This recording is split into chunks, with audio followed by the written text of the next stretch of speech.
सिद्धेभ्यः नमो अरिहन्ताणं नमो सिद्धाणं नमो आयर्याणं नमो वज्जायाणं नमो लोये सौवसाहुणं एसो पंचनमो यारो सौवपावपणासनो मंगलानं च सव्वेशिं पढ़मं हवै मंगलम् पढ़मं हवै मंगलम्। पंच परमेष्टि भगवान की, अहिंसा परमो धर्म की, आचार्य गुरुवर श्री विद्यासागर मुनि महाराज की, आवश्यका अपरिहानी भावना की,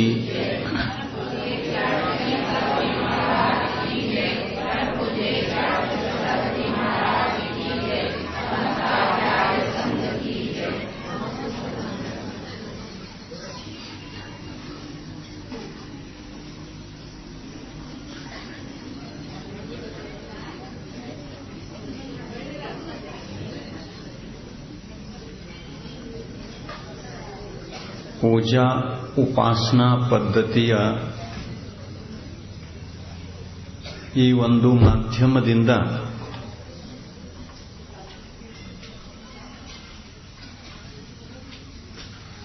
ತೀರ್ಥಂಕರ ಪ್ರಕೃತಿಯನ್ನ ಕಟ್ಟಿಕೊಳ್ಳತಕ್ಕಂಥ ಒಬ್ಬ ಸಮ್ಯಕ್ ದೃಷ್ಟಿ ಆತ್ಮ ಶ್ರಾವಕ ಅಥವಾ ಮುನಿ ಇವರಿಬ್ಬರಿಗೂ 14ನೆಯ ಈ ಭಾವನೆ ಅವಶ್ಯಕ ಅಪರಿಹಾನಿ. ಇದು ಸಹ ಪರಿಣಾಮಗಳ ವಿಶುದ್ಧಿಗೆ ಕಾರಣವಾಗಿ ತೀರ್ಥಂಕರ ಪ್ರಕೃತಿ ಕಟ್ಟುವಂತಹ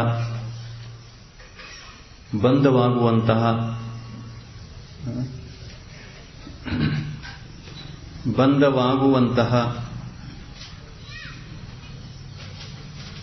ಇಲ್ಲಿ ವಿಶುದ್ಧಿ ಉತ್ಪನ್ನವಾಗಬಹುದು. ಅವಶ್ಯಕ ಅಪರಿಹಾನಿ ಅಂದರೆ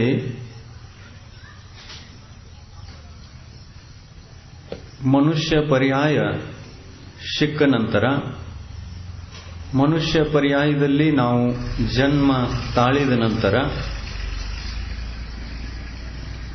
ಏನು ಮಾಡಬೇಕು?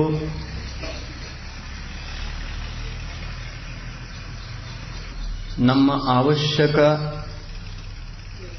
ಕಾರ್ಯ ಏನು ಅದನ್ನು ಚಿಂತನೆ ಮಾಡಿಕೊಳ್ಬೇಕು. ಇಂದ್ರಿಯ ಸುಖಗಳಲ್ಲಿ ಅನಾದಿ ಕಾಲದಿಂದ ಈ ಜೀವ ಇಂದ್ರಿಯ ಸುಖವೇ ಸುಖ ಅನ್ನುವಂಥದ್ದನ್ನು ಕಲ್ಪಿಸಿಕೊಂಡು ಆ ಇಂದ್ರಿಯ ಸುಖದ ಸಾಧನಗಳಾಗಿರತಕ್ಕಂಥ ವಿಷಯ ಮತ್ತು ಕಷಾಯ ಇವುಗಳಲ್ಲಿ ಕಾಲವನ್ನು ಕಳೀತಾ ಇದ್ದಾನೆ. ಇಂದ್ರಿಯ ವಿಷಯಗಳಲ್ಲಿ ಕಾಲನ್ನು ಕಳೀತಾ ಇದ್ದಾನೆ. ಶರೀರ ಸಿಕ್ಕಾಗ ಇಂದ್ರಿಯಗಳು ಸಿಕ್ಕಿರೋದು ಸ್ವಾಭಾವಿಕ, ಇಂದ್ರಿಯಗಳು ಸಿಗುವುದು ಸ್ವಾಭಾವಿಕ. ಶರೀರ ಇದೆ ಅಂತಂದ್ರೆ ಇಂದ್ರಿಯಗಳು ಇದ್ದೇ ಇರ್ತವೆ. ಇಂದ್ರಿಯಗಳು ಸಿಕ್ಕಾಗ ಆ ಇಂದ್ರಿಯಗಳ ಮೂಲಕ ವಿಷಯ ವಸ್ತುಗಳ ಗ್ರಹಣ ಆಗುವುದು ಕೂಡ ಸ್ವಾಭಾವಿಕ.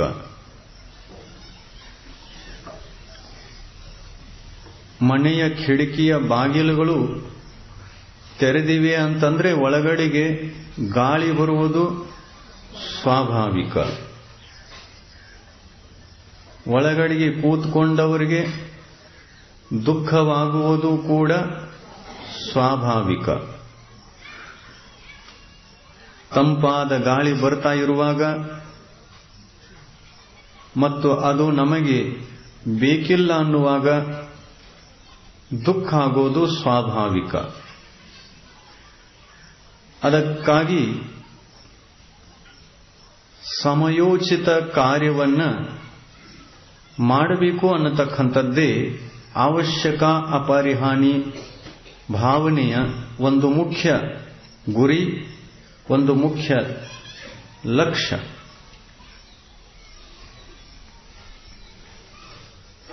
ಮನುಷ್ಯ ಗತಿ ದೊರಕಿದೆ, ಸಿಕ್ಕಿದೆ. ನಾವು ಯಾವ ಭೂಮಿಯಲ್ಲಿದ್ದೇವೆ? ಕರ್ಮಭೂಮಿಯಲ್ಲಿದ್ದೇವೆ. ಒಂದು ವೇಳೆ ನಾವು ಭೋಗ ಭೂಮಿಯಲ್ಲಿ ಜನ್ಮ ತಾಳಿದ್ದೇ ಆದರೆ ಅಲ್ಲಿ ನಾವು ಇಂದ್ರಿಯ ವಿಷಯಗಳನ್ನು ತ್ಯಾಗ ಮಾಡಲಿಕ್ಕೆ ಸಾಧ್ಯ ಇತ್ತೇನು? ಇಲ್ಲ. ಸ್ವರ್ಗದಲ್ಲಿ ಜನ್ಮ ತಾಳಿದ್ದೇ ಆದರೆ ಅಲ್ಲಿ ಇಂದ್ರಿಯ ವಿಷಯಗಳನ್ನು ತ್ಯಾಗ ಮಾಡಲಿಕ್ಕೆ ಸಾಧ್ಯವಿತ್ತೇನು? ಅಲ್ಲಿಯೂ ಇಲ್ಲ. ಭೋಗಭೂಮಿಯಲ್ಲಿಯೂ ಇಲ್ಲ, ಸ್ವರ್ಗದಲ್ಲಿಯೂ ಕೂಡ ಇಲ್ಲ ಅನ್ನುವಂಥದ್ದು ವಿಷಯ ಗೊತ್ತಾಯಿತು. ಇನ್ನು ನರಕದಲ್ಲಿ ಜನ್ಮ ತಾಳಿದ್ದೇ ಆದರೆ ಅಲ್ಲಿ ನಾವು ಇಂದ್ರಿಯ ವಿಷಯಗಳನ್ನು ತ್ಯಾಗ ಮಾಡಲಿಕ್ಕೆ ಸಾಧ್ಯವಿತ್ತೇನು? ಇಂದ್ರಿಯಗಳಿವೆ, ಆದರೆ ನರಕದಲ್ಲಿ ಇಂದ್ರಿಯ ವಿಷಯಗಳು ಇಲ್ಲವಾಗಿದ್ರೂ ಕೂಡ ಇಂದ್ರಿಯ ವಿಷಯಗಳ ಅಪೇಕ್ಷೆ ನಿರಂತರವಾಗಿ ಇದ್ದೇ ಇರ್ತದೆ. ಆ ಇಂದ್ರಿಯ ವಿಷಯಗಳ ಅಪೇಕ್ಷೆಯನ್ನ ನಾರಕಿ ಜೀವಿಗಳು ತ್ಯಾಗ ಮಾಡಲಿಕ್ಕೆ ಸಾಧ್ಯವಿದೆಯೇನು? ಇಲ್ಲ. ತಿರ್ಯಂಚಗತಿಯಲ್ಲಿ ತಿರ್ಯಂಚ ಜೀವಗಳು ಸೌಜ್ಞಿ ಪಂಚೇಂದ್ರಿಯ ತಿರ್ಯಂಚ ಜೀವಗಳು ಆ ಪರ್ಯಾಯದಲ್ಲಿ ಹುಟ್ಟಿದ ನಂತರ ಸಂಪೂರ್ಣ ತಮ್ಮ ಇಂದ್ರಿಯ ವಿಷಯಗಳನ್ನು ತ್ಯಾಗ ಮಾಡಿ ಮಹಾವ್ರತದ ಸಾಧನೆಯನ್ನ ಮಾಡಬಹುದೇನು? ಇಲ್ಲ. ಯಾವ ಗತಿಯಲ್ಲೂ ಕೂಡ ಇಂದ್ರಿಯ ವಿಷಯಗಳನ್ನು ಸಂಪೂರ್ಣ ತ್ಯಾಗ ಮಾಡುವಂತಹ ಅವಕಾಶ ಇಲ್ಲ. ಮನುಷ್ಯ ಗತಿಯಲ್ಲಿ ಮಾತ್ರ ಸಂಪೂರ್ಣ ಇಂದ್ರಿಯ ವಿಷಯಗಳನ್ನು ತ್ಯಾಗ ಮಾಡತಕ್ಕಂಥದ್ದಕ್ಕೆ ಅವಕಾಶ ಇದೆ.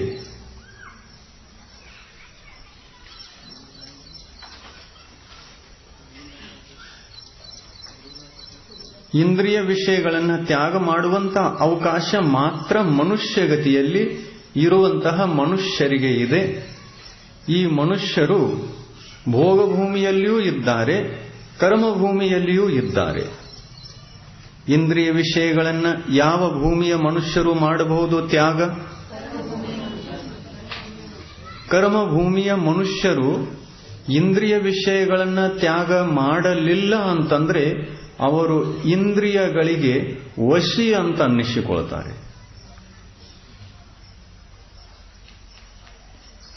ಇಂದ್ರಿಯ ವಿಷಯಗಳಿಗೆ ಏನು ವಶವಾಗಿರುವವರು. ನಮಗೆ ವಶವಾಗಿರಲಿಕ್ಕೆ ಈ ಮನುಷ್ಯ ಪರ್ಯಾಯ ಸಿಕ್ಕಿದೆಯೋ ಅಥವಾ ತ್ಯಾಗ ಮಾಡಲಿಕ್ಕೆ ಸಿಕ್ಕಿದೆ? ನಾವು ಭೋಗಭೂಮಿಯವರು ಇರ್ತಿದ್ರೆ ನಮಗೆ ತ್ಯಾಗ ಮಾಡತಕ್ಕಂಥದ್ದೇನು ಅವಶ್ಯಕತೆ ಇರ್ತಿರಲಿಲ್ಲ. ನಾವು ಅಲ್ಲಿ ಇದ್ದಾಗ, ಅಲ್ಲಿ ಹುಟ್ಟಿದಾಗ, ಅಲ್ಲಿ ಬೆಳೆದಾಗ, ಹುಟ್ಟಿದ ಕೂಡಲೇ ಸಾಯುವ ತನಕ ಅಂತಿಮ ಸಮಯದವರೆಗೆ ನಾವು ಇಂದ್ರಿಯಗಳಿಂದ ವಶರಾಗಿ ಕಾಲನ್ನು ಕಳೆಯಬೇಕು. ಅಲ್ಲಿ ಇಂದ್ರಿಯ ವಿಷಯಗಳಿಂದ ವಶವಾಗಿ ಕಾಲನ್ನು ಕಳೆಯುವುದೇ ನಿಯಮ. ಇಲ್ಲಿ ತ್ಯಾಗ ಮಾಡುವುದೇ ನಿಯಮ. ಅದಕ್ಕಾಗಿ ನಮ್ಮ ಈ ಯಾವ ದೇಹ ಸಿಕ್ಕಿದೆ, ಇದು ಕರ್ಮಭೂಮಿಯ ದೇಹವೋ ಅಥವಾ ಭೋಗಭೂಮಿಯ ದೇಹ? ಕರ್ಮಭೂಮಿಯ ದೇಹ ಏನು ಸಿಕ್ಕಿರ್ತದೆ ಅಲ್ಲ, ಇದು ಸಂಯಮದ ಪಾಲನೆಗಾಗಿ ಸಿಕ್ಕಿರುತ್ತೆ. ಸಂಯಮ ಪಾಲನೆ ಮಾಡಲಿಕ್ಕೆ ಯೋಗ್ಯತೆ ಈ ಶರೀರದಲ್ಲಿದೆ, ಆ ಶರೀರದಲ್ಲಿ ಅಯೋಗ್ಯತೆ, ಈ ಶರೀರದಲ್ಲಿ ಯೋಗ್ಯತೆ ಇದೆ. ಕಾರಣ ನಾವು ಈ ಶರೀರವನ್ನು ಎಲ್ಲಿ ಬಳಸಿಕೊಳ್ಳಬೇಕು, ಇದನ್ನ ಎಲ್ಲಿ ಉಪಯೋಗಿಸಿಕೊಳ್ಳಬೇಕು? ಧರ್ಮ ಮಾರ್ಗದಲ್ಲಿಯೋ ಅಥವಾ ಭೋಗ ಮಾರ್ಗದಲ್ಲಿ, ಯೋಗ ಮಾರ್ಗದಲ್ಲಿಯೋ ಅಥವಾ ಭೋಗ ಮಾರ್ಗದಲ್ಲಿ? ಯೋಗ ಮಾರ್ಗ.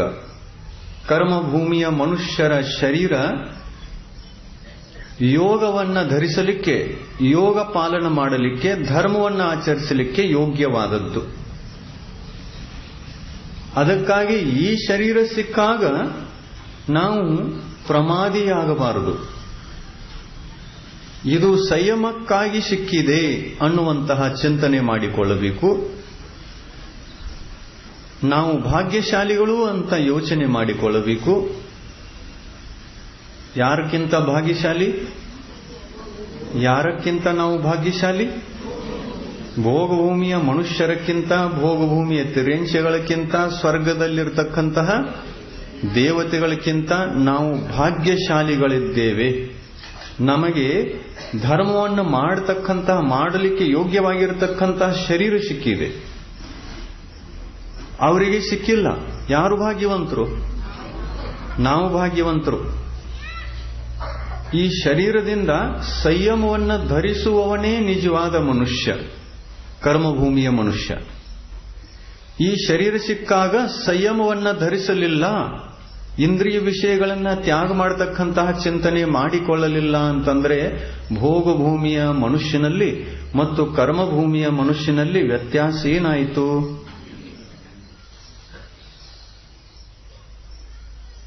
ಏನು ಡಿಫರೆನ್ಸ್ ಇಲ್ಲ. ನಾವು ಅವರೇ.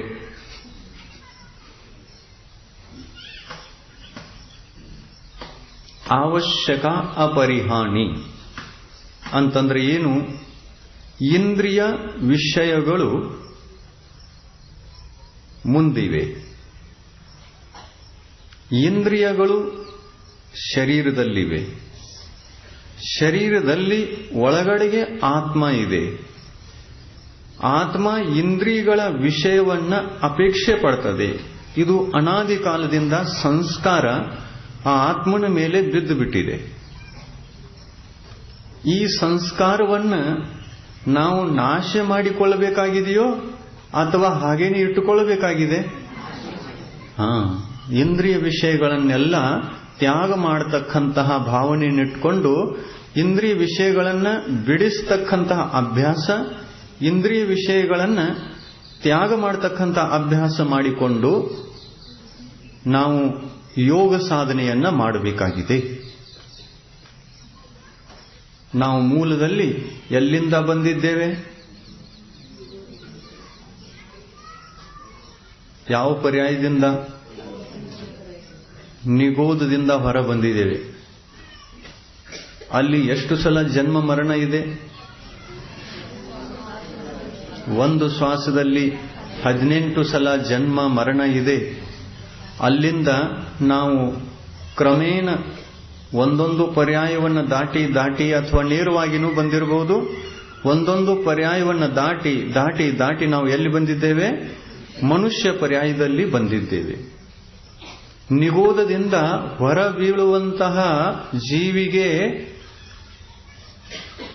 ಮನುಷ್ಯ ಪರ್ಯಾಯಗಳು ಎಷ್ಟು ಸಲ ಸಿಗುತ್ತವೆ? ಗೊತ್ತಿದೆ ಉತ್ತರ? ನಿಗೋಧದಿಂದ ನಿಮ್ಮ ಆತ್ಮ ಹೊರ ಬಂತು, ಮನುಷ್ಯ ಆಗಿದೆ. ಈ ತರ ಮನುಷ್ಯ ಪರ್ಯಾಯವನ್ನು ಎಷ್ಟು ಸಲ ಧಾರಣೆ ಮಾಡಬಹುದು?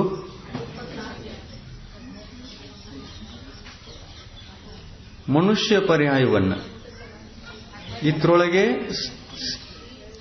ಸ್ತ್ರೀಲಿಂಗ, ಪುಲ್ಲಿಂಗ, ನಪುಂಸಕಲಿಂಗ ಈ 3 ಮನುಷ್ಯ ಪರ್ಯಾಯಗಳನ್ನು ಎಷ್ಟು ಸಲ ಧಾರಣೆ ಮಾಡಬಹುದು? ಟೋಟಲ್ 48 ಸಲ ಧಾರಣೆ ಮಾಡಬಹುದು. 8 ಸಲ ಮನುಷ್ಯ ಪರ್ಯಾಯ ಸಿಗಬಹುದು, 16 ಸಲ ಸ್ತ್ರೀ ಪರ್ಯಾಯ ಸಿಗಬಹುದು ಮತ್ತು 24 ಸಲ ನಪುಂಸಕ ಪರ್ಯಾಯ ಸಿಗಬಹುದು. ಇವೆಲ್ಲ ಮನುಷ್ಯ ಪರ್ಯಾಯಗಳು, ಮನುಷ್ಯ ಗತಿಯ ಪರ್ಯಾಯಗಳು. ಮನುಷ್ಯ ಗತಿಯ 3 ಪರ್ಯಾಯಗಳು ಎಷ್ಟಿವೆ? ಎಲ್ಲ ಕೂಡಿ 48 ಇವೆ. ಅದರೊಳಗೆ ಮನುಷ್ಯ ಪರ್ಯಾಯ 8 ಸಲ, ಸ್ತ್ರೀ ಪರ್ಯಾಯ 16 ಸಲ, ನಪುಂಸಕ ಪರ್ಯಾಯ 24 ಸಲ. ಎಲ್ಲಕ್ಕಿಂತ ಸುಲಭ ಯಾವುದಿದೆ?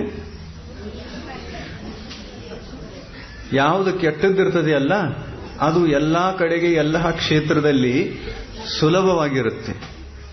ನಪುಂಸಕ ಪರ್ಯಾಯ ಸಿಗೋದು ಸುಲಭ, ಸ್ತ್ರೀ ಪರ್ಯಾಯ ಸಿಗೋದನ್ನು ಕೂಡ ಅದಕ್ಕಿಂತ ಸ್ವಲ್ಪ ದುರ್ಲಭ, ಆದರೆ ಪುರುಷ ಪರ್ಯಾಯಕ್ಕಿಂತ ಸುಲಭ. ಪುರುಷ ಪರ್ಯಾಯ ಅತ್ಯಂತ ದುರ್ಲಭ. ಕರ್ಮಭೂಮಿಯಲ್ಲಿ ಹುಟ್ಟಿ ಮನುಷ್ಯ ಪರ್ಯಾಯದಲ್ಲಿ ಹುಟ್ಟೋದು ಅಂತಂದ್ರೆ ಅತ್ಯಂತ ಅತ್ಯಂತ ದುರ್ಲಭವಾಗಿದೆ. ಈಗ ನೀವು ಯಾವ ಪರ್ಯಾಯದಲ್ಲಿದ್ದೀರಿ? ಮನುಷ್ಯ ಪರ್ಯಾಯದಲ್ಲಿ. ಮನುಷ್ಯ ಪರ್ಯಾಯದಲ್ಲಿ ಇಂಥ ಪರ್ಯಾಯಗಳು ಎಷ್ಟು ಸಿಗ್ತಾವ ನಿಮಗೆ? ಕರ್ಮಭೂಮಿಯ ಪರ್ಯಾಯಗಳು 8 ಸಲ. ಕರ್ಮಭೂಮಿಯಲ್ಲಿ 8 ಪರ್ಯಾಯಗಳು ಮಾತ್ರ ಸಿಗ್ತವೆ. ಭೋಗಭೂಮಿಯ ಪರ್ಯಾಯಗಳು ಸಿಗಬಹುದು, ಅದಕ್ಕೇನು ಲೆಕ್ಕಿಲ್ಲ. ಭೋಗಭೂಮಿಯಲ್ಲಿ ಹುಟ್ಟಿ ಮನುಷ್ಯರಾಗೋದು ಅಂತಂದ್ರೆ ಬಹಳ, ಅದು ಕೂಡ ಸುಲಭ ಇದೆ. ಯಾಕೆಂದ್ರೆ ಅಲ್ಲಿ ಭೋಗ ಇದೆ, ಇಂದ್ರಿಯ ವಿಷಯಗಳಿವೆ. ಅಲ್ಲಿ ಯಾವುದೇ ಪ್ರಕಾರದ ಧರ್ಮ ಸಾಧನೆ, ಆತ್ಮ ಸಾಧನೆ ಆಗಲಿಕ್ಕೆ ಸಾಧ್ಯವೇ ಇಲ್ಲ. ಈ ಕರ್ಮಭೂಮಿಯಲ್ಲಿ ಮನುಷ್ಯರಾಗಿ ನಾವು ಪಂಚಮ ಕಾಲವಿದ್ರೂ ಕೂಡ ಜನ್ಮ ತಾಳಿದ್ದೇವೆ.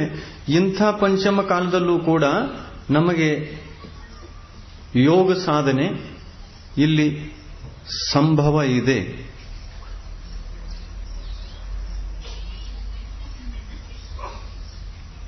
ಅದಕ್ಕಾಗಿ 8 ಅರ್ಥ ಮಾಡಿಕೊಳ್ಳಬೇಕು.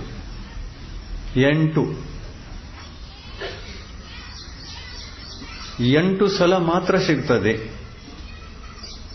8ನೇ ಸಲದ್ದು ಮುಗಿಯಿತು ಅಂತಂದ್ರೆ ಎಲ್ಲ ಕಳ್ಕೊಂಡಂಗ. ಪುನಃ ಈ ಜೀವ ಎಲ್ಲಿ ಹೋಗಬೇಕು? ನಿಗೋಧಕ್ಕೆ ಹೋಗಬೇಕು. ನಿಗೋಧದಿಂದ ಹೊರಬಂದ ನಂತರ ಮತ್ತೆ 8 ಸಲ ಸಿಗಬಹುದು ಕಾಲಾಂತರದಲ್ಲಿ. ಆದರೆ ಈ 8 ಭವಗಳನ್ನು ನಾವು ಸದುಪಯೋಗ ಮಾಡಿಕೊಳ್ಳಿಲ್ಲ ಅಂತಂದ್ರೆ 8 ಸಲ ಕರ್ಮಭೂಮಿ ಸಿಕ್ತು, 8 ಸಲ ಮನುಷ್ಯನಾಗಿ ಹುಟ್ಟಿದ. ಆದರೆ ಇಂದ್ರಿಯಗಳಿಂದ ಮುಕ್ತನಾಗಿ, ಇಂದ್ರಿಯ ವಿಷಯಗಳಿಂದ ಮುಕ್ತನಾಗಿ, ಇಂದ್ರಿಯ ವಿಷಯಗಳಿಗೆ ಇಂದ್ರಿಯಗಳಿಗೆ ವಶನಾಗಿ ಅನಾದಿ ಕಾಲದಿಂದ ಸುಖವನ್ನು ಅನುಭವಿಸಿದ್ದಾನೆ. ಆದರೆ ಇಂದ್ರಿಯಗಳಿಗೆ ಅವಶ್ಯವಾಗಿ ಇರಲಿಲ್ಲ. ಮನುಷ್ಯ ಪರ್ಯಾಯ ಸಿಕ್ಕ ನಂತರ ಇಂದ್ರಿಯ ವಿಷಯಗಳಿಗೆ, ಇಂದ್ರಿಯಗಳಿಗೆ ಯಾವ ಮನುಷ್ಯ ಅವಶಿ ಆಗಿದ್ದಾನೆಯೋ, ಅವಶಿಯಾಗಿದ್ದಾನೆ, ಅವನು ಅವಶ್ಯಕ ಕ್ರಿಯೆಗಳನ್ನು ಪಾಲನೆ ಮಾಡಲಿಕ್ಕೆ ಸಾಧ್ಯ. ವಶವಾದಂತಹ ಮನುಷ್ಯ, ಇಂದ್ರಿಯಗಳಿಗೆ ಇಂದ್ರಿಯ ವಿಷಯಗಳಿಗೆ ವಶವಾಗಿರತಕ್ಕಂತಹ ಮನುಷ್ಯ ಅವಶ್ಯಕ ಕ್ರಿಯೆಗಳನ್ನು ಪಾಲನೆ ಮಾಡಲಿಕ್ಕೆ ಸಾಧ್ಯವೇ ಇಲ್ಲ. ಅವಶ್ಯಕ ಅಪರಿಹಾನಿ. ಅವಶ್ಯಕ ಕ್ರಿಯೆಗಳಲ್ಲಿ ಯಾವುದೇ ಪ್ರಕಾರದ ಹಾನಿಯಾಗಬಾರದು. 8 ಸಲ ಚಾನ್ಸ್ ಸಿಗ್ತದೆ. 8 ಸಲದಲ್ಲಿ ಹಾನಿ ಉಂಟಾಯಿತು ಅಂತಂದ್ರೆ ಮುಗಿಯಿತು. ಮತ್ತೆಲ್ಲಿ ಹೋಗಬೇಕು? ನಿಗೋದಕ್ಕೆ ಹೋಗಬೇಕು. ಅಲ್ಲಿ ಹೋದ ನಂತರ ಎಷ್ಟು ಕಾಲ ಇರಬೇಕು? ಎಷ್ಟು ಸಮಯ ಇರಬೇಕು? ನಿಗೋದದಲ್ಲಿ 4 ವರ್ಷ. ಎಷ್ಟು ವರ್ಷ ಇರಬೇಕಲ್ಲಿ? ಅಲ್ಲಿ ಹೋದ ನಂತರ ಯಾವುದೇ ಕಾಲ ಪರಿಮಿತಿ ಇಲ್ಲ. ಅಲ್ಲಿ ಅನಂತ ಕಾಲದವರೆಗೂ ಉಳಿಯಬಹುದು. ಹೋದ 5 ನಿಮಿಷದೊಳಗೇನೂ ಮತ್ತೆ ಮರಳಿ ಬರಬಹುದು. ಅಂತರ ಮುಹೂರ್ತದೊಳಗೆ ಮರಳಿ ಬರಬಹುದು. ಎಲ್ಲಿಂದ? ನಿಗೋದದಿಂದ. ಅಂತರ ಮುಹೂರ್ತದಲ್ಲಿ ಮರಳಿನೂ ಬರಬಹುದು. ಅನಂತ ಕಾಲದವರೆಗೆ ಬೇಕಂತಂದ್ರೆ ಅಲ್ಲೇ ಉಳಿಯಬಹುದು. ಆದರೆ ಒಮ್ಮೆ ನಿಗೋದಕ್ಕೆ ಹೋದ ನಂತರ ಮತ್ತೆ ಪುನಃ ಅಲ್ಲಿಂದ ಮನುಷ್ಯ ಭವಕ್ಕೆ ಬರೋದು ಬಹಳ ಕಷ್ಟ ಇದೆ. ಮನುಷ್ಯ ಭಾವವನ್ನ ಪಡೆದುಕೊಳ್ತಕ್ಕಂಥ, ಮನುಷ್ಯಾಯುವನ್ನ ಕಟ್ಟಿಕೊಳ್ತಕ್ಕಂತಹ ಪರಿಣಾಮ ಭಾವಗಳಲ್ಲಿ ಆಗೋದು ಬಹಳ ಕಷ್ಟ. ಅದು ಆಗಲಿಲ್ಲ ಅಂತಂದ್ರೆ ಅನಂತ ಕಾಲ ಅಲ್ಲೇ ಉಳಿಯೋದು. ಏಕಾಏಕಿ ಆಯಿತು, ಯಾವಾಗಾದ್ರೂ ಒಂದು ಹಂತ ಸಮಯ ಬಂತು, ಮನುಷ್ಯ ಪರ್ಯಾಯ ಕಟ್ಟಿತು ಅಂತಂದ್ರೆ ಬರಬಹುದು. ಅದು ಬಹಳ ಕಷ್ಟ. ಅದೇನು ಸಹಜ ಅಲ್ಲ. ಅದೊಂದು ಲಾಟರಿ ಇದ್ದ ಹಾಗೆ. ಆ ಜೀವಕ್ಕೆ ಮನುಷ್ಯ ಪರ್ಯಾಯ ಅಂದರೆ ಏನು? ನಾನು ಎಲ್ಲಿಂದ ಬಂದಿದ್ದೇನೆ, ಎಲ್ಲಿ ಜನ್ಮ ತಾಳಿದ್ದೇನೆ, ಯಾವ ಅವಸ್ಥೆ ಇದು ನಿಗೋದೋ ಅಥವಾ ಮನುಷ್ಯ ಪರ್ಯಾಯ ಏನು ಗೊತ್ತಿರೋಲ್ಲ. ಏಕೇಂದ್ರಿಯ ಜೀವ, ಒಂದೇ ಸ್ಪರ್ಶನೇಂದ್ರಿಯ ಮಾತ್ರ ಇದೆ. ಚಿಂತನೆ ಮಾಡಲಿಕ್ಕೆ, ಮನನ ಮಾಡಲಿಕ್ಕೆ ಯಾವುದೇ ಪ್ರಕಾರದ ಮನಸ್ಸು ಅನ್ನತಕ್ಕಂಥದ್ದಲ್ಲಿ ಇಲ್ಲ. ಪೂರ್ವದ ಪುಣ್ಯದಿಂದ ಅಥವಾ ಅದರ ಪುರುಷಾರ್ಥ ಮಾಡ್ತದೆ. ಪೂರ್ವದ ಪುಣ್ಯ ದುಃಖವನ್ನು 18 ಇನ್ನು ಅಲ್ಲಿಂದ ಮನುಷ್ಯ ಗತಿಗೆ ಈ ಜೀವ ಬರಬೇಕು ಅಂತಂದ್ರೆ ಮಂದ ಕಷಾಯದ ಉದಯವಾದಾಗ ಮನುಷ್ಯ ಪರ್ಯಾಯ ಏಕಾಏಕಿ ಆಕಸ್ಮಿಕ ರೂಪದಿಂದ ಕಟ್ಟಬಹುದು. ಒಂದು ಸ್ಪರ್ಶನೇಂದ್ರಿಯ ಮಾತ್ರ ಅದಕ್ಕೆ ಇದೆ. ಕ್ಷಾಯೋಪಶಮಿಕ ಜ್ಞಾನ ಇದೆ. ಅತ್ಯಂತ ಜಗಣ್ಯ ಮತಿಜ್ಞಾನ ಮತ್ತು ಶ್ರುತಜ್ಞಾನ ಆ ಜೀವಿಗೆ ಇದೆ. ಅಂಥ ಒಂದು ಶರೀರದಲ್ಲಿ ಜನ್ಮ ತಾಳಿರತಕ್ಕಂತಹ ಜೀವಿಗೆ ಮನುಷ್ಯ ಪುನಃ ಆಗಬೇಕು ಅಂತಂದ್ರೆ ಹಿಂದಿನ ಪುಣ್ಯ ಬೇಕಾಗಿಲ್ಲ. ಅದೇ ಭಾವದಲ್ಲಿ ಇರತಕ್ಕಂತಹ ಅದೇ ಶರೀರದಲ್ಲಿ ಅನಂತಾನುಬಂಧಿ ಕಷಾಯದ ಮಂದೋದಯವಾದಾಗ ಮನುಷ್ಯಾಯುವನ್ನ ಕಟ್ಟಿಕೊಂಡು ಮನುಷ್ಯಾಗಿ ಹುಟ್ಟಿ ಬರಬಹುದು. ಕಷಾಯ ಮಂದವಾಗಬೇಕಷ್ಟೇ. ಯಾವ ಜೀವಿಗೆ? ನಿಗೋದಿ ಜೀವಿಗೆ ಕಷಾಯ ಮಂದವಾಗಬೇಕು. ಕಷಾಯ ಮಂದವಾದಾಗ ಮನುಷ್ಯ ಪರ್ಯಾಯ ಕಟ್ಟಿಯೇ ಕಟ್ಟುತ್ತದೆ ಅನ್ನತಕ್ಕಂಥ ಯಾವ ನಿಯಮನೂ ಇಲ್ಲ. ಆದರೆ ಕಷಾಯ ಮಂದವಾದಾಗಲೇನೆ ಮನುಷ್ಯ ಪರ್ಯಾಯ ಕಟ್ಟೋದು.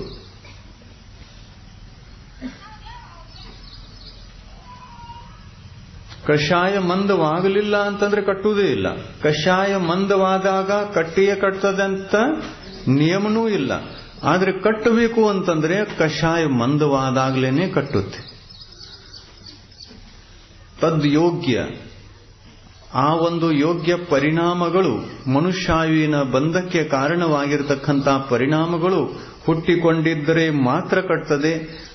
ಅದಕ್ಕೆ ಸಮವಾದ ಪರಿಣಾಮಗಳಿಲ್ಲ ಅಂತಂದ್ರೆ ಮನುಷ್ಯಾಯುನು ಕಟ್ಟುಲ್ಲ. ಎಷ್ಟು ದುರ್ಲಭ ಇದೆ ಇದು. ಮತ್ತೊಮ್ಮೆ ನೀವು ಓದಕ್ಕೆ ಹೋದಿಯೋ ಅಂತಂದ್ರ ಮತ್ ತಿರುಗಿ ಬರೋದೈತೇನ? ಬರಲಿಕ್ಕೆ ಆಗೋಲ್ಲ.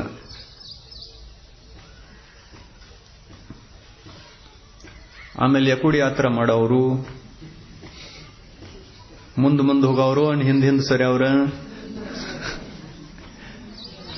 ನೀವೋದ ಯಾತ್ರಾ ಮಾಡವ್ರು, ಎಲ್ಲಿಂದ ಬಂದಿದ್ದೀರಿ ವಾಪಸ್ ಮತ್ತೆ ತವ್ರ ಮನೆಗೆ ಹೋಗವ್ರು. ತವ್ರ ಮನೆ ಅದು ಪ್ರತಿಯೊಂದು ಜೀವಿಯ ತವರು ಮನೆ ಯಾವುದು ಅಂತಂದ್ರೆ ನಿಗೋದ. ಆ ಕಡೆಗೆ ಹೋಗಬೇಕು ಅಂತಂದ್ರೆ ನಾವು ವಶಿಯಾಗಿ ಉಳಿಯಬೇಕು. ಯಾವುದರ ವಶಿಯಾಗಿ ಉಳಿಯಬೇಕು? ಇಂದ್ರಿಯ ವಶಿಯಾಗಿ ಉಳಿಯಬೇಕು. ಸಮ್ಯಕ್ ದೃಷ್ಟಿ ಆಗೋದು ಬೇಡ, ಅಣುವ್ರತಗಳನ್ನು ಪಾಲನೆ ಮಾಡೋದು ಬೇಡ, ಪ್ರತಿಮಾಧಾರಿ ಆಗೋದು ಬೇಡ, ಮಹಾವ್ರತಗಳನ್ನು ಧಾರಣೆ ಮಾಡೋದು ಬೇಡ. ಏನ್ ಬೇಡ? ಯಾವುದೂ ಬೇಡ.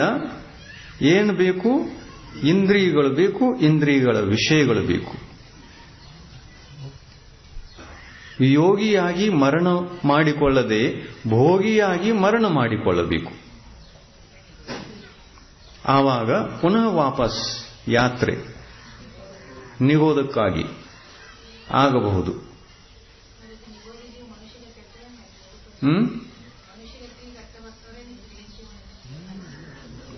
ನಿಗೋದಿ ಜೀವ ಎಲ್ಲ ಗತಿಗೆ ಹೋಗಬಹುದು. ದೇವ ಮತ್ತು ನರಕ ಗತಿ ಬಿಟ್ಟು ಎರಡು ಗತಿಗೆ ಹೋಗಬಹುದು.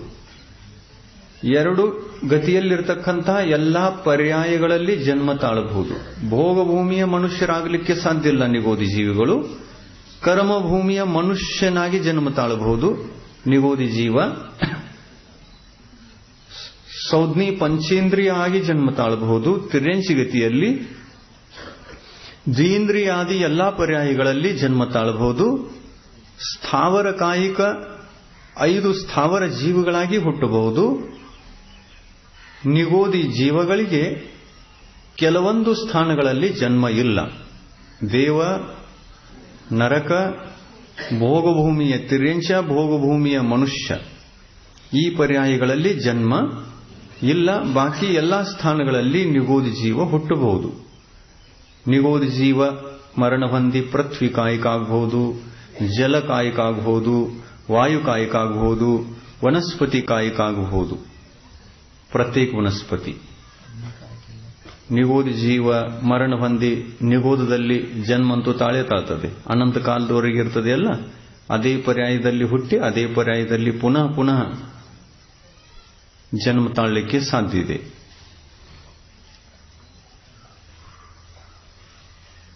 ನಾವು ಏನಿದ್ದೇವೆ, ಯಾವ ಮಟ್ಟದಲ್ಲಿದ್ದೇವೆ, ಯಾವ ಪರ್ಯಾಯದಲ್ಲಿದ್ದೇವೆ, ಎಷ್ಟು ಶ್ರೇಷ್ಠರಾಗಿದ್ದೇವೆ, ಎಷ್ಟು ಭಾಗ್ಯಶಾಲಿಗಳಾಗಿದ್ದೇವೆ, ಇದನ್ನೇ ಬಾರಿ ಬಾರಿಗೆ ಚಿಂತನೆ ಮಾಡಿಕೊಂಡು ನಮಗೆ ಮುಖ್ಯವಾಗಿ ಮಾಡಬೇಕಾಗಿರತಕ್ಕಂತಹ ಕರ್ತವ್ಯ, ಅವಶ್ಯಕ ಕರ್ತವ್ಯ ಯಾವುದು ಅಂತಂದ್ರೆ ಇಂದ್ರಿಯಗಳ ವಿಷಯಗಳನ್ನು ತ್ಯಾಗ ಮಾಡುವಂತಹ ಸಂಸ್ಕಾರ ನಮ್ಮ ಬದುಕಿನಲ್ಲಿ ಬರಬೇಕು. ಇದೇ ಮುಖ್ಯ. ಪಂಚೇಂದ್ರಿಯದ ವಿಷಯಗಳು. ಇಂದ್ರಿಯಗಳು ಎಷ್ಟಿವೆ ನಮ್ಮ ಶರೀರದಲ್ಲಿ? 5 ಇವೆ. ಮತ್ತೊಂದೇನು ಸಿಕ್ಕಿದೆ ಮೇಲ್ಗಡೆಗೆ? ಮನಸ್ಸು. ಮನಸ್ಸನ್ನ ಮತ್ತು ಇಂದ್ರಿಯಗಳನ್ನ ಎಲ್ಲಿ ಹಚ್ಚಬೇಕು? ತ್ಯಾಗದ ಮಾರ್ಗದಲ್ಲಿ. ಎಲ್ಲಿ ಹಚ್ಚಬೇಕು? ತ್ಯಾಗದ ಮಾರ್ಗದಲ್ಲಿ. ಇಂದ್ರಿಯ ವಿಷಯಗಳನ್ನು ತ್ಯಾಗ ಮಾಡುವುದನ್ನು ಕಲಿಬೇಕು, ಸಂಸ್ಕಾರ ಹಾಕಿಕೊಳ್ಳಬೇಕು. ಸ್ಟಾರ್ಟ್ ಮಾಡೋದು ಇಲ್ಲ ಆಯ್ತಂದ್ರೆ 8 ಭವ ಹೋದು ಅಂತಂದ್ರೆ ಹೋದು, ಮತ್ತೆ ಸಿಗೋಲ್ಲ.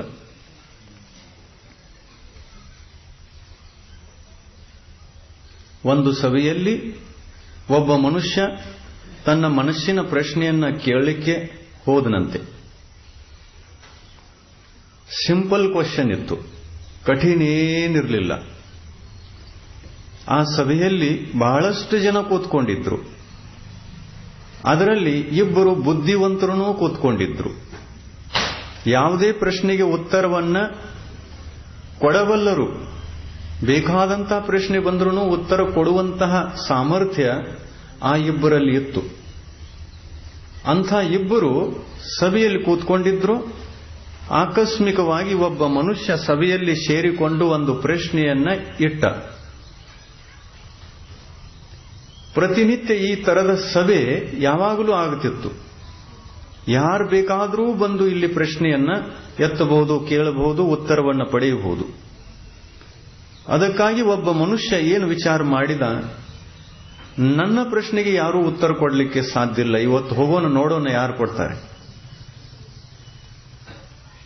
ಹೋದ, ಒಂದೇ ಪ್ರಶ್ನೆಯನ್ನ ಇಟ್ಟ. 27ರಲ್ಲಿ 10 ಕಳೆದರೆ ಎಷ್ಟು ಉಳಿಯಿತು ಅಂತ ಕೇಳಿದ.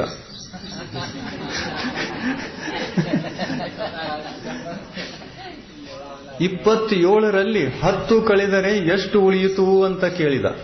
ಎಲ್ಲರೂ ಬಟ್ಟೆ ಎತ್ತಿ ಎಲ್ಲರೂ ಒಂದೇ ಉತ್ತರ ಕೊಟ್ಟರು. 17 ಉಳಿಯಿತು ಅಂತ ಹೇಳಿದ್ರು ಎಲ್ಲರೂ. ಸಭೆ ಜನ ಎಲ್ಲ ಹೇಳಿತು. ಆ ಇಬ್ಬರು ಬುದ್ಧಿವಂತರು ಸುಮ್ಮನೆ ಕೂತ್ಕೊಂಡಿದ್ರು. ಅವ್ರ ಹೆಸರು ಹೇಳೋದು ಬೇಡ, ಯಾರನ್ನೋದು ನೀವೇನಿಲ್ಲ ಅದ್ರಾಗ.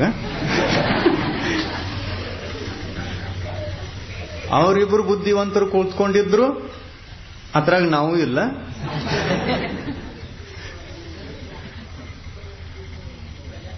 ಇಬ್ಬರು ಬುದ್ಧಿವಂತರು ಸುಮ್ಮನೆ ಕೂತ್ಕೊಂಡ್ರು, ಎಲ್ಲರೂ ಉತ್ತರ ಕೊಡ್ಲಿ, ಲಾಸ್ಟ್ಗೆ ನಾವು ಕೊಡೋಣ ಅಂತ. ಆಮೇಲೆ ಅವರು ನಗಲಿಕ್ಕೆ ಶುರು ಮಾಡಿದ್ರು. 17ರಾಗ 10 ಹೋಯಿತು ಅಲ್ಲ, 27ರಾಗ 10 ಹೋಯಿತು ಅಂತಂದ್ರೆ 17 ಹೆಂಗ್ ಉಳಿತ್ರಿ? 0 ಉಳಿತದೆ ಅನ್ಕತ್ರ ಅವರು. ಆ ಇಬ್ರು ಆ 0 ಉಳಿತದೆ ಅಂತಕ್ಕಂಥದ್ದನ್ನು ಕೇಳಿ ಅವ್ರು ತಲೆ ಹಿಡ್ಕೊಂಡು ಎಲ್ಲರೂ ನಕ್ಕತ್ತರು, ಸಭೆ ಜನ ಎಲ್ಲ. ಸಭೆಯಲ್ಲಿ ಎಷ್ಟು ಜನ ಕೂತ್ಕೊಂಡಿದ್ರು, ಎಲ್ಲರೂ ನಗಲಿಕ್ಕೆ ಶುರು ಮಾಡಿದ್ರು. ಆಮೇಲೆ ಇದೆಂತದ್ದು ಉತ್ತರ? ಇವರು ಹುಚ್ಚದಿ ಜನ ಇವತ್ತ ಎಷ್ಟು ಬುದ್ಧಿವಂತರು ಮತ್ತು 0 ಉಳಿತಂತಾರು. ಸರಿಯಾಗಿ ಏನ್ಸ್ ನೋಡ್ರಿ. ಆವಾಗ ಅವ್ರು ಹೇಳಿದ್ರು, ಇದೆಂಗ ನಮ್ದು ಕರೆಕ್ಟ್. ಕೇಳುವವನು ಏನು ಬಂದಿದ್ದಲ್ಲ, ಆ ಕೇಳುವವನು ಎಲ್ಲಾರ್ದು ತಪ್ಪು, ಈ ಇಬ್ಬರದೇ ಸರಿ ಅಂತ ಹೇಳಿದ. ಎಲ್ಲರದು ತಪ್ಪು, ಇವನದ್ದೇ ಸರಿ ಅಂತ ಹೇಳಿದ. ಕೇಳುವವನು ಯಾವ ದೃಷ್ಟಿಯಿಂದ ಕೇಳಿದ್ದಲ್ಲ, ಆ ದೃಷ್ಟಿ ಯಾರಿಗೆ ಜ್ಞಾನದಲ್ಲಿ ಬರ್ತದೆ ಅವರೇ ಉತ್ತರ ಕೊಡ್ಲಿಕ್ಕೆ ಸಾಧ್ಯ. ಒಂದು ಒಗಟ ಹಾಕ್ತು ಅಂತಂದ್ರೆ ಆ ಒಗಟಿಗೆ ಎಷ್ಟೋ ಉತ್ತರಗಳು ನಮ್ಮ ದೃಷ್ಟಿಯಲ್ಲಿ ಕಂಡು ಬರ್ತದೆ. ಅದರೊಳಗೆ ಯಾರ್ದು ಒಗಟಕ್ಕೆ ಉತ್ತರ ಸರಿ ಇರ್ತದೆ ಅಲ್ಲ, ಅವರಿಗೆ ಬಕ್ಷೀಸ್ ಸಿಗ್ತದೆ. ಹಾಗೆ ಒಂದು ಅಲ್ಲಿ ಪ್ರಶ್ನೆ ಇತ್ತು. ಆ ಪ್ರಶ್ನೆಗೆ ಉತ್ತರ ಏನ್ ಸಿಕ್ತು ಅಂತಂದ್ರೆ 27ರಲ್ಲಿ 10 ಕಳೆದಾಗ ಏನು ಉಳಿಯುವುದಿಲ್ಲ, 0. ಇದು ಹೇಗೆ ಅಂತ ಬಿಡಿಸಿ ಹೇಳಿ ಅಂತಂದ್ರು. ನೋಡಿ, ನಕ್ಷತ್ರಗಳು 27 ಇರ್ತವೆ. ಅದರಲ್ಲಿ 10 ನಕ್ಷತ್ರಗಳಲ್ಲಿ ಮಾತ್ರ ಮಳೆ ಬೀಳ್ತದೆ. ಆ 10 ನಕ್ಷತ್ರಗಳಲ್ಲಿ ಮಳೆಯೇ ಬೀಳಲಿಲ್ಲ ಅಂತಂದ್ರೆ ಉಳಿಯಿತೇನು ಅಂತ ಕೇಳಿದ. ದುಷ್ಕಾಲ ಉಳಿಯಿತು. 10 ಕಳೆದು ಅಂತಂದ್ರೆ ಏನು ಉಳಿತೇನು? ಇಲ್ಲ, ಶೂನ್ಯ. ಅಂದ್ರೆ ಉಳಿದ ನಕ್ಷತ್ರಗಳಿಗೆ ಬೆಳೆ ಇಲ್ಲ, ಉಳಿದ ನಕ್ಷತ್ರಗಳ ಮೇಲೆ ಮಳೆ ಬೀಳುವುದೇ ಇಲ್ಲ.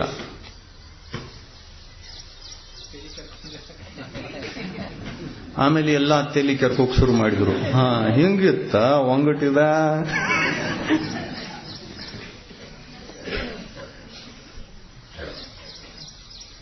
ಹಾಗೆ ನಾವೇನ್ ಕ್ವಶನ್ ಮಾಡ್ತಾ ಇದ್ದೀವಿ ಅಂತಂದ್ರೆ, ನಿಗೋದದಿಂದ ನೀವು ಹೊರ ಬಂದಿರಿ. ಎಷ್ಟು ಸಮಯದವರೆಗೆ ಬಂದಿದ್ದೀರಿ ಅಂತಂದ್ರೆ 2000 ಸಾಗರೋಪಮದವರೆಗೆ ಮಾತ್ರ ಹೊರ ಬಂದಿರೋದು. ಎಷ್ಟು ಸಾಗರ? 2000 ಸಾಗರ.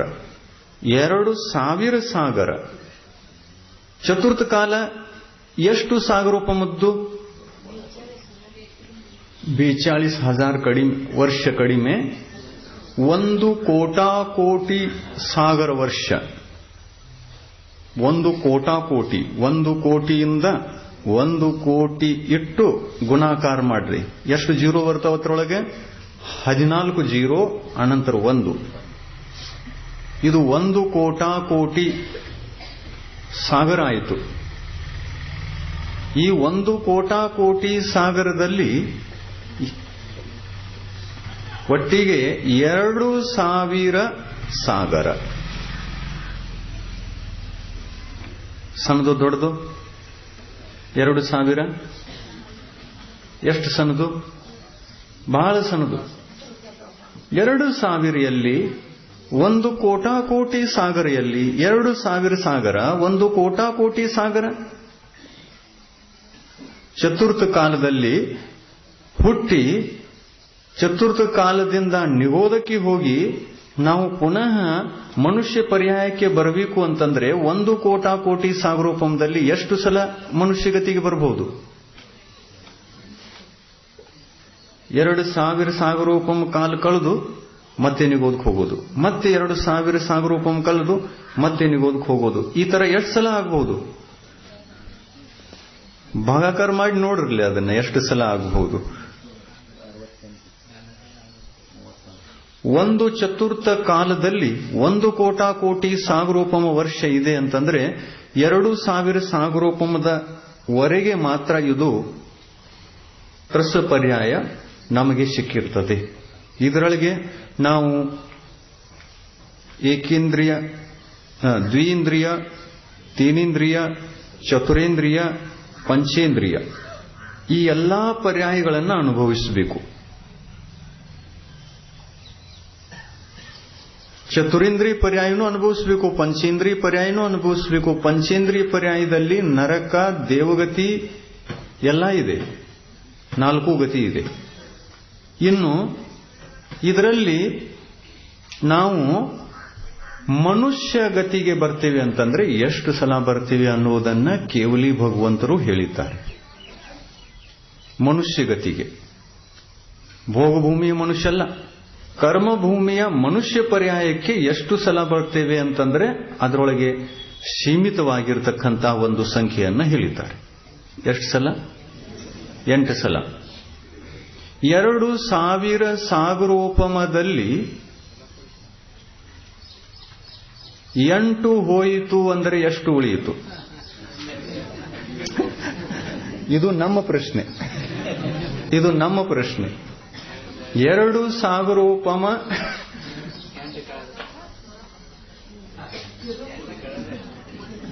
ಗಣಿತ ಮಾಡಿ ಹೇಳೋರಲ್ಲ, 2000 ಸಾಗರದಲ್ಲಿ 8 ಮನುಷ್ಯ ಪರ್ಯಾಯಗಳನ್ನು ಕಳೆದರೆ ಎಷ್ಟು ಉಳಿಯಿತು? 0 ಉಳಿತಲ್ಲ? 0 ಉಳಿಯಿತು. ಬರೋಬರಲ್ಲ? 0 ಉಳಿಯಿತು. ಏನು ಉಳಿಯಿತು? 0 ಉಳಿಲಿಲ್ಲ, ನಿಗೋದು ಉಳಿಯಿತು ಅಂತ ಹೇಳ್ರಿ. ಇನ್ನು ಹೋಗೋದೆಲ್ಲಿ? ಮತ್ತೆ ಯಾವ್ದಾದ್ರೂ ಮನುಷ್ಯ ಪರ್ಯಾಯ ಮುಂದೆ ಇದೆಯೇನೋ? ಇಲ್ಲ. ಏನು ಉಳಿಯಿತು? ನಿಗೋದ. ಎಲ್ಲಿಂದ ಬಂದಿದ್ದೀವಿ? ನಿಗೋದದಿಂದ ಬಂದಿದ್ದೀವಿ. ಎಷ್ಟು ಸಿಕ್ಕಿತ್ತು? 8 ಸಿಕ್ಕಿತ್ತು. ಎಷ್ಟರಲ್ಲಿ ಸಿಕ್ಕಿತ್ತು? 2000ದಲ್ಲಿಂದ ಸಿಕ್ಕಿತ್ತು. ಆಮೇಲೆ ಆ 8 ಕಳೆದು ಬಿಟ್ಟು ಅಂತಂದ್ರೆ ಉಳಿತು ಎಷ್ಟ? 8 ಕಳೆದಂದ್ರೆ ಯಾವ್ದ್ರೊಳಗೆ ಕಳೆಯೋದು? ಇಂದ್ರಿಯಗಳಿಗೆ ವಶವಾಗಿ 8 ಭವಗಳು ಹೋದವು ಅಂತಂದ್ರೆ ಹೋದವು, ಮರಳಿ ಬರುವುದಿಲ್ಲ.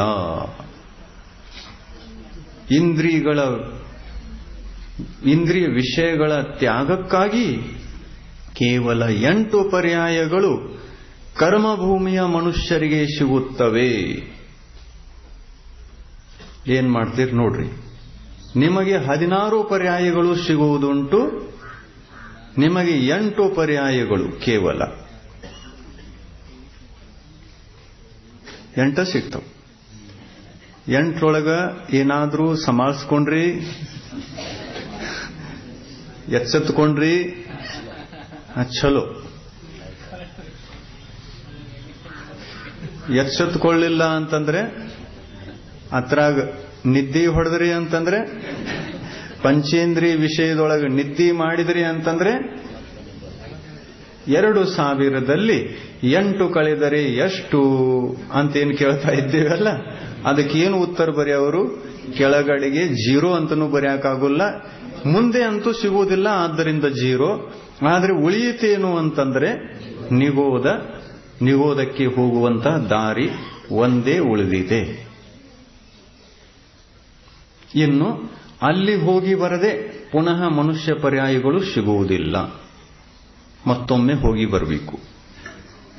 ಮತ್ತೆ ಯಾವಾಗ ಬರೋರ ಮೇಲೆ ಗಣೇಶ್ ಗಣೇಶ್ ಮೋರ್ಯ ಹುಡ್ಚಿ ವರ್ಷಿ ಲೌಕರ್ಯ. ಈ ಆತ್ಮ ಅನ್ನತಕ್ಕಂತಹ ಗಣಪತಿ ನಿಗೋದ ಅನ್ನತಕ್ಕಂತಹ ಸಮುದ್ರದಲ್ಲಿ ಹೋಗಿ ಬಿದ್ದ ಅಂತಂದ್ರೆ ಹೊರಗೆ ಬರೋದು ಕಷ್ಟ. ಆಮೇಲೆ ನಾವೇನ್ ಹೇಳೋರು, ಹೊಂಟಿದಿರಿ ಹೋಗ್ರಿ ಲೌಕರ್ಯ ಅನ್ನೋರಲ್ಲ.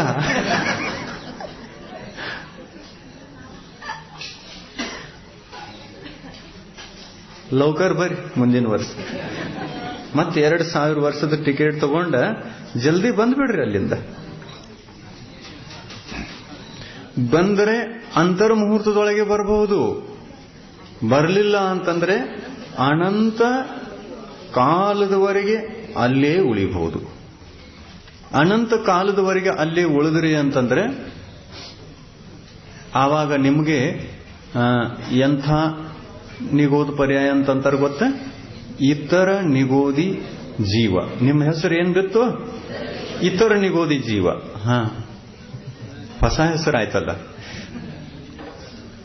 ಒಮ್ಮೆ ಗಣಪತಿ ಆದ್ರಲ್ಲ, ಮಣ್ಣಿದ್ರಿ, ಒಮ್ಮೆ ಗಣಪತಿ ಆದ್ರೆ ಗಣಪತಿ ಮಾಡಿದ್ರು, ಆಮೇಲೆ ಅದನ್ನು ಮಾಡಿದ ನಂತರ ಬಿಟ್ರು. ಕರ್ಗುಲದ ಮೂರ್ತಿ, ಪ್ಲಾಸ್ಟರ್ ಆಫ್ ಪ್ಯಾರಿಸ್ದು. ಆ ಮೂರ್ತಿ ಕರಗುವುದೇ ಇಲ್ಲ. ಪ್ರದೂಷಣ ಮಾಡುತ್ತೆ.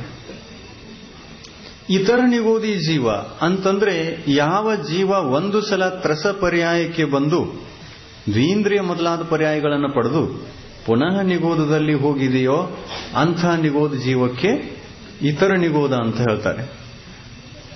ಮತ್ತು ಅನಾದಿ ಕಾಲದಿಂದ ಅಲ್ಲಿಯೇ ಇದೆ, ಒಂದೂ ಸಲ ತ್ರಸ ಪರ್ಯಾಯಗಳನ್ನು ಪಡೆದಿಲ್ಲ ಅಂಥ ಜೀವಕ್ಕೆ ನಿತ್ಯ ನಿಗೋದ ಅಂತ ಹೇಳ್ತಾರೆ. ಅದು ನಿತ್ಯ ನಿಗೋದ, ಇದು ಇತರ ನಿಗೋದ. ನೀವು ಯಾವ ನಿಗೋದದಲ್ಲಿ ಹೋಗಲಿಕ್ಕೆ ಸಾಧ್ಯತೆ?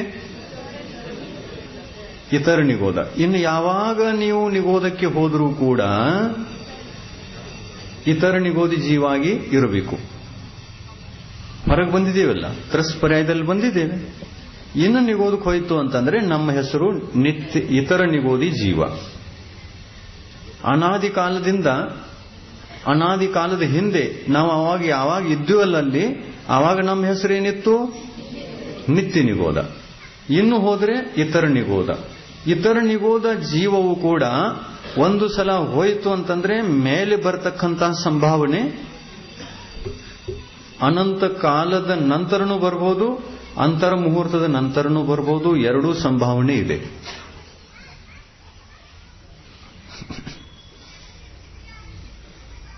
ಆಮೇಲೆ ಏನ್ ಮಾಡೋರು? ತಯಾರಿ ಮಾಡೋರು ಅಥವಾ ವಾಪಸ್ ಯಾತ್ರೆ ಮಾಡೋರು?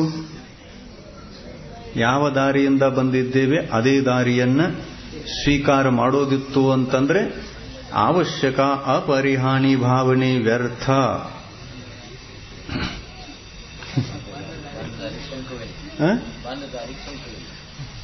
ಬಂದ ದಾರಿಗೆ ಸುಂಕವಿಲ್ಲ ಅಂದ್ರೆ ಟ್ಯಾಕ್ಸ್ ಇಲ್ಲ. ಸುಂಕ ಅಂದ್ರೆ ಟ್ಯಾಕ್ಸ್, ಸುಂಕ ಅಂದ್ರೆ ಅದು ಮ್ಯಾಗ ಬೀಳ್ತೈತಿ ನೋಡ್ರಿ, ಅದಂಗೆ ಕರಡಿಗಳದು ಸುಂಕ.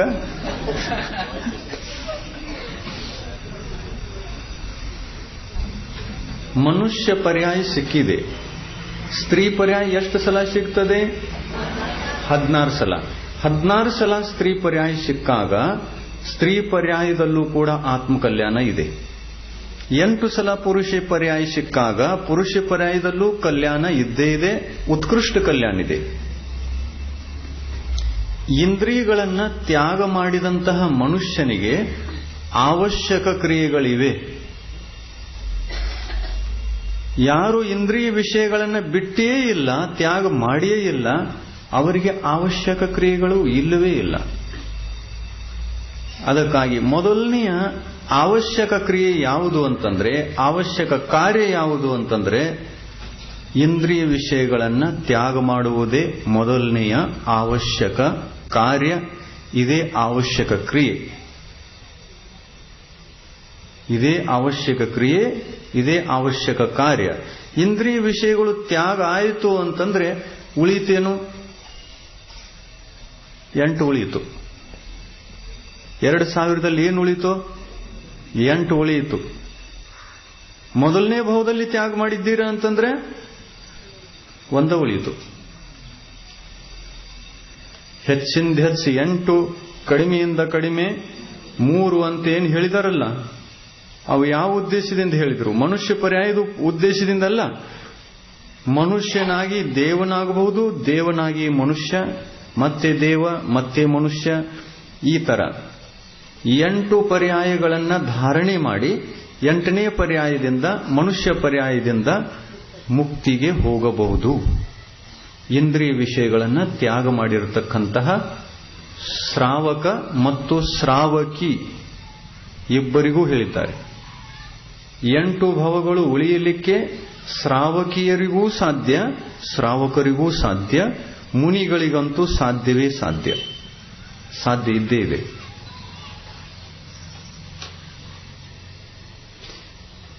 ಇಂದ್ರಿಯ ವಿಷಯಗಳನ್ನು ತ್ಯಾಗ ಮಾಡುವಂತಹ ಪದ್ಧತಿ 2 ಪದ್ಧತಿ ಇದೆ. ಒಂದು ಏಕದೇಶ ತ್ಯಾಗ, ಇನ್ನೊಂದು ಸಂಪೂರ್ಣ ತ್ಯಾಗ. ಸಂಪೂರ್ಣ ತ್ಯಾಗ ಮುನಿಗಳಿಗೆ, ಏಕದೇಶ ತ್ಯಾಗ ಶ್ರಾವಕರಿಗೆ. ಏಕದೇಶ ತ್ಯಾಗ ಮಾಡ್ಕೊಳ್ಳಿ, ಪ್ರತಿಮಾಧಾರಿ ಆಗ್ರಿ.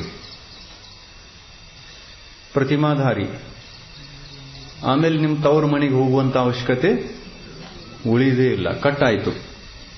ನಿರೋಧಕ್ಕೆ ಹೋಗಲೇಬಾರದು ಅಂತಕ್ಕಂತಹ ವಿಚಾರದಿಂದ ನಾವು ಆ ದಾರಿಯನ್ನ ಕಟ್ಟು ಮಾಡಿಕೊಳ್ಬೇಕು ಅಂತಂದ್ರೆ ಏನ್ ಮಾಡಬೇಕು?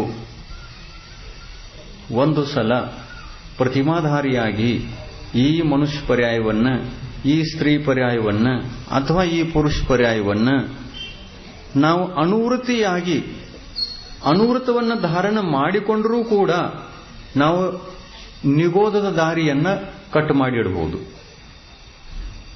ಎಂದೂ ನಿಗೋಧಕ್ಕೆ ಹೋಗಬಾರದಂತೆ ನಾವು ಫಿಕ್ಸ್ ಮಾಡಿಬಿಡಬಹುದು. ಅದಕ್ಕೇನಂತಾರೆ? ರಿಸರ್ವೇಶನ್. ನಿಗೋಧಕ್ಕೆ ಹೋಗುವುದಿಲ್ಲ ಅನ್ನುವಂತ ರಿಸರ್ವೇಶನ್ ಮಾಡಬಹುದು. ಏನ್ ಮಾಡಬೇಕು? ಇಂದ್ರಿಯ ವಿಷಯಗಳನ್ನ, ಈ 10 ಪರಿಗ್ರಹಗಳನ್ನ ಏಕದೇಶ ತ್ಯಾಗ ಮಾಡಿ ಪ್ರತಿಮಾಧಾರಿಯಾಗಿ ಮರಣ ಮಾಡಿಕೊಳ್ಳಬೇಕು. ಸಮ್ಯಕ್ ದೃಷ್ಟಿ ಆದ್ರೆ ನಡಿಲ್ಲ. ಸಮ್ಯಕ್ ದೃಷ್ಟಿ ಆದ ನಂತರ ನಿಗೋಧಕ್ಕೆ ಹೋಗಬಹುದು. ಸಮ್ಯಕ್ ದೃಷ್ಟಿ ಆದ್ರೂ ನಿಗೋಧಕ್ಕೆ ಹೋಗಲಿಕ್ಕೆ ಸಾಧ್ಯ ಇದೆ. ಸಮ್ಯಕ್ತು ನಾಶ ಆಗಬಹುದು. ಆದರೆ ಸಮ್ಯಕ್ತು ಸಹಿತ ಒಂದು ಸಲ ಸಂಯಮವನ್ನು ಧಾರಣೆ ಮಾಡಿ ಮಹಾವ್ರತವನ್ನ ಅಥವಾ ಅನುವ್ರತವನ್ನ ಧಾರಣೆ ಮಾಡಿ ಒಂದು ಸಲ ಬಾಲ ಪಂಡಿತ ಮರಣ ಅಥವಾ ಪಂಡಿತ ಮರಣವನ್ನ ಮಾಡಿಕೊಂಡ್ರಿ ಅಂತಂದ್ರೆ ನಿಗೋಧಕ್ಕೆ ಹೋಗುವಂತಹ ಪ್ರಶ್ನೆಯೇ ಇಲ್ಲ. ಅಷ್ಟೇ ಅಲ್ಲ, ತಿರ್ಯಂಶಿಗತಿಗೂ ಹೋಗುವುದಿಲ್ಲ, ನರಕಕ್ಕೂ ಹೋಗುವುದಿಲ್ಲ, ಸ್ತ್ರೀ ಪರ್ಯಾಯದಲ್ಲೂ ಹೋಗುವುದಿಲ್ಲ. ನೋಡಿ ಎಷ್ಟಷ್ಟೇ ಹೇಳಿದ್ದಾರೆ. ಸ್ತ್ರೀ ಪರ್ಯಾಯಕ್ಕೂ ಹೋಗುವುದಿಲ್ಲ, ಮತ್ತೆ ಎಲ್ಲಿ ಹೋಗುಲ್ಲ? ನಿಗೋದಿಲ್ಲ, ತಿರ್ಯಂಚ ಪರ್ಯಾಯ ಇಲ್ಲ, ಸ್ತ್ರೀ ಪರ್ಯಾಯ ಇಲ್ಲ, ದೇವ ಮನುಷ್ಯ ಪುರುಷ ಪರ್ಯಾಯದಲ್ಲಿ. ದೇವಗತಿಯಲ್ಲಿ ಹೋದರೆ ದೇವ, ಮನುಷ್ಯ ಪರ್ಯಾಯಕ್ಕೆ ಬಂದರೆ ಮನುಷ್ಯ. ಈ ತರ ಹೆಚ್ಚಿಂದ ಹೆಚ್ಚು 8 ಭವ ಮತ್ತು ಕಡಿಮೆಯಿಂದ ಕಡಿಮೆ 3 ಭವಗಳನ್ನು ಹೊಂದಿ ಮನುಷ್ಯ ಮುಕ್ತನಾಗಬಹುದು.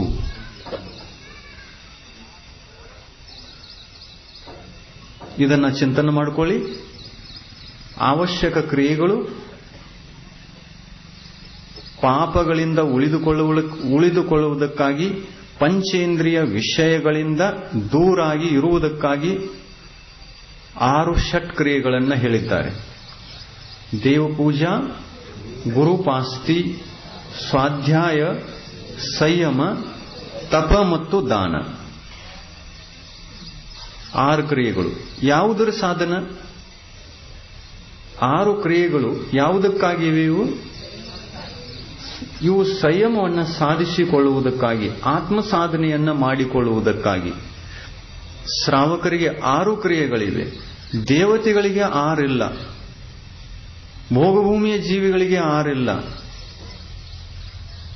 ದೇವ ಪೂಜಾ ಮಾಡಬಹುದು, ದೇವತೆಗಳು ಮಾಡಬಹುದು, ಮನುಷ್ಯರು ಮಾಡಬಹುದು, ಎಲ್ಲರೂ ಮಾಡಬಹುದು. ಗುರುಪಾಸ್ತಿ ಎಲ್ಲರೂ ಮಾಡಬಹುದು, ಸ್ವಾಧ್ಯಾಯ ಎಲ್ಲರೂ ಮಾಡಬಹುದು,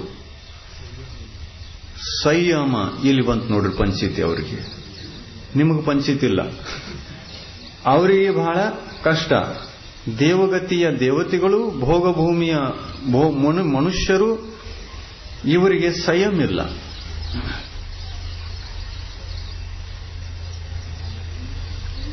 ಸಂಯಮ ಅಂದರೆ ಇಂದ್ರಿಯ ವಿಷಯಗಳ ತ್ಯಾಗ. ಇದೆಲ್ಲಿದೆ? ಇಲ್ಲ, ಮನುಷ್ಯರಿಗಿಲ್ಲ. ಭೋಗಭೂಮಿ ಮನುಷ್ಯರಿಗೆ ಮತ್ತು ದೇವತೆಗಳಿಗೆ ಇದು ಇಲ್ಲವೇ ಇಲ್ಲ.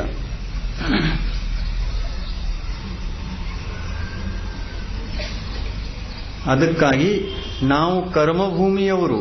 ಕರ್ಮಭೂಮಿ ಅಂತಂದ್ರೆ ಕರ್ಮ ಮಾಡುವುದಕ್ಕಾಗಿ ಸಿಕ್ಕಿರುವಂತಹ ಭೂಮಿ. ಯಾವ ಕರ್ಮ? ಆರ್ಯರ ಕರ್ಮ ಮಾಡಬೇಕು ನಾವು.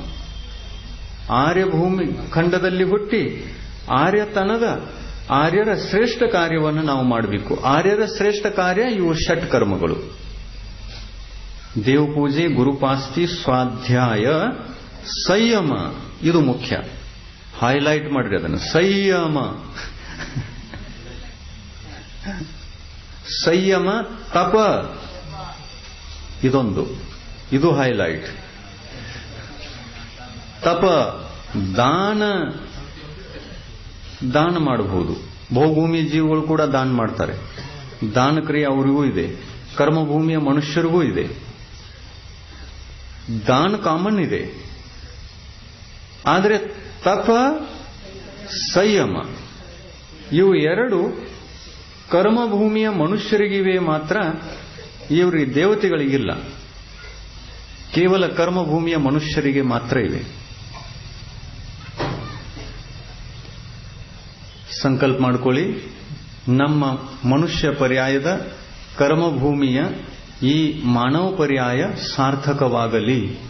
ಈ ಸ್ತ್ರೀ ಪರ್ಯಾಯ 16ರಲ್ಲಿ ಎಷ್ಟನೇ ನಂಬರ್ದಿದೆ ಗೊತ್ತು? ಅದು ಗೊತ್ತಿಲ್ಲ. ನಿಮಗೆ ಪುರುಷ ಪರ್ಯಾಯದಲ್ಲಿ 8 ಭವಗಳಿವೆ, ಅವುಗಳಲ್ಲಿ ಎಷ್ಟನೇದಿದೆ ಗೊತ್ತು? ಕೊನೆಯದಿತ್ತು ಅಂತಂದ್ರೆ, ಒಂದು ವೇಳೆ ಕೊನೆಯದಿತ್ತು ಅಂತಂದ್ರೆ ಏನ್ ಮಾಡೋರು?